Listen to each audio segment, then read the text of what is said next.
안녕하십니까. 매일 한결같이 판례를 분석하는 남자 고시 낭인입니다.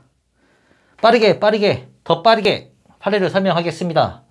구독, 좋아요도 빠르게 눌러주시고 이것도 빠르게 읽어봐 주세요. 오늘 설명드릴 판례는 미성년자 약취죄.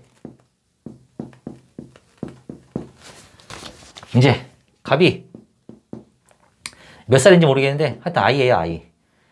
이제 집에 이제 현관문을 이제 열고 들어가려는 찰나에 이제 피고인이 이제 옆구리에 이제 칼을 들이대고 같이 들어옵니다, 집으로. 네. 그래서 이 아이를 이제 의자에 묶어요. 의자에 묶어놓고 이제 물품을 뒤지죠. 그래서 이제 물품을 챙겼는데 현금이 없어요. 그래서 이제 피고인은 현금이 필요한데, 그래서 이제 이 사람은 이제 부모가 오면은 이제 갑을 인질로 잡고 현금을 이제 탈취할 생각으로 기다립니다. 2시간 뒤에 이제 아이의 이제 어머니가 와요. 이제 문을 열고 딱 들어왔는데 이 갑이 의자에 묶여 있는 걸 봐요. 그리고 이제 애가 이제 달려오겠죠?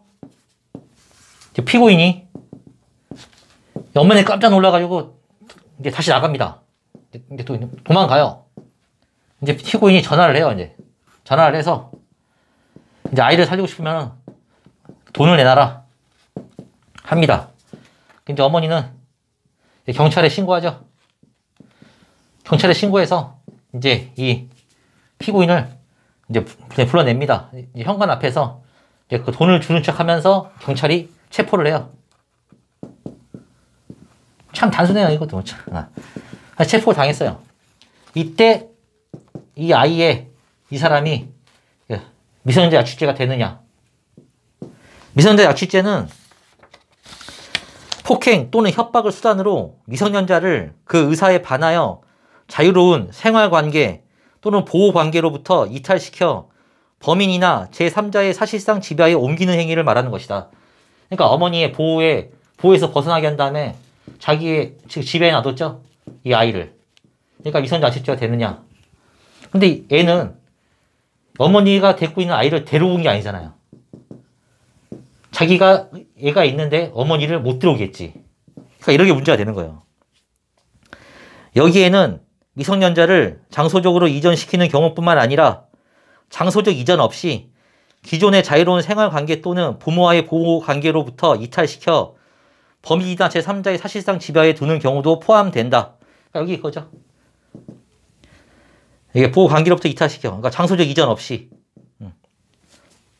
다만 미성년자와 보호자의 일상생활의 장소적 중심인 주거에서 장소적 이전을 전제로 하지 아니한 채 폭행 또는 협박이 이루어진 경우에는 그로 인하여 미성년자와 부모의 보호관계가 제한 혹은 박탈되는 모든 경우에 미성년자 약취죄가 성립하는 것으로 볼 수는 없고, 무엇보다 미성년자를 기존의 생활관계 및 보호관계로부터 이탈시킬 의도가 없는 경우에는 실행의 차수조차 인정하기 어려우며, 그러니까 얘는 지금 이 금품 갈취의 목적이 있었지, 이거 부모로부터 보호관계를 이탈시키려는 목적, 고의는 없었잖아요. 그거 얘기하는 거예요. 그러니까 이런 게 있어야 된다는 건데 없다는 거죠. 그러니까 한마디로 미성년자가 혼자 머무는 주거에 침입하여 그를 감금한 뒤 폭행 또는 협박에 의하여 부모의 출입을 봉쇄하거나 미성년자와 부모가 거주하는 주거에 침입하여 부모만을 강제로 퇴거시키고 독자적인 생활관계를 형성하기에 이르렀다면 비록 장소적 이전이 없었다 할지라도 미성년자 약취죄에 해당함이 명백하지만, 이럴 때도 해당하지만, 강도 범행을 하는 과정에서 혼자 주거에 머무르고 있는 미성년자를 체포 감금하거나 혹은 미성년자와 그의 부모를 함께 체포 감금 또는 폭행 협박을 가하는 경우, 나아가 주거지에 침입하여 미성년자의 신체에 위해를 가할 것처럼 협박하여 부모로부터 금품을 강취하는 경우와 같이 일시적으로 부모와의 보호관계가 사실상 침해 배제되었다 할지라도 그 의도가 미성년자를 기존의 생활관계 보호관계로부터 이탈시키는 데 있었던 것이 아니라 단지 금품 강취를 위하여 반항을 제압하는 데 있었다거나 금품 강취를 위하여 고지한 해악의 대상이 그곳에 거주하는 미성년자였던 것에 불과하다면 특별한 사정이 없는 한 미성년자를 약취한다는 범위를 인정하기 곤란할 뿐 아니라 보통의 경우 시간적 간격이 짧아 그 주거지를 중심으로 영위되었던 기존의 생활 관계로부터 완전히 이탈되었다고도 평가하기 곤란하다. 그래서 이거는 인정 안 했어요. 그러면 얘는 뭐가 될까요? 아니, 얘 말고 피고인. 인질 강도죄가 됩니다. 근데 여기서는 대법원 판례에서는 이거 안 된다는 거. 그러면 오늘 설명 여기까지. 구독, 좋아요. 다음 시간에 만나요.